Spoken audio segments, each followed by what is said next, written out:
Hello guys, ito na naman tayo.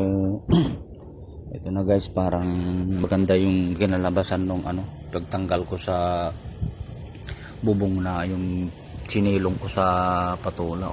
Tinanggal ko na kahapon yung guys, yung nilagay ko rito na na dahon ng dates, kaya gumanda yung pagtalbos ng patula. Parang biglang bumulas yung bulaklak at dahon.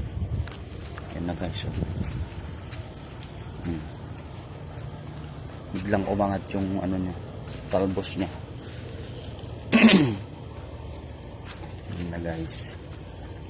Tapos yung sitaw, ito pa rin yung sitaw natin.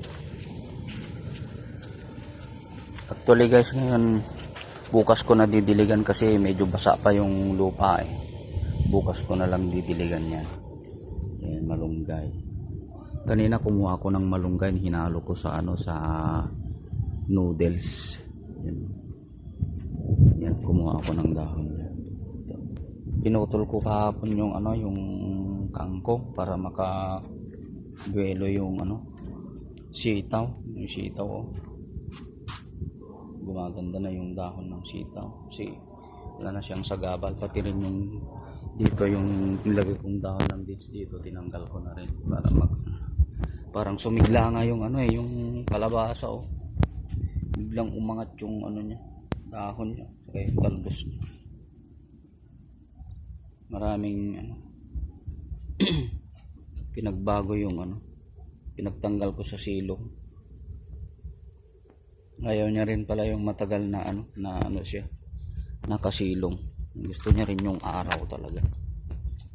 Yes, yung sitaw natin. Tapos dito yung upo. Ayan. Yan yung mga upo. Ito yung mga balde ko, wala pang laman. Mag-iigib ako guys mamaya pagkatapos kong mag-video. Mag-iigib ako bukas. Lalagyan ko ng tubig yan. Para bukas mag-iigib ako ngayon. Yan guys. So yan, wala ng silong yung tinanggal ko. Ang ganda ng bulaklak, dahon ng malunggay ko. So, sarap ihalos munggo. So hanggang dyan muna tayo guys. Bye bye muna.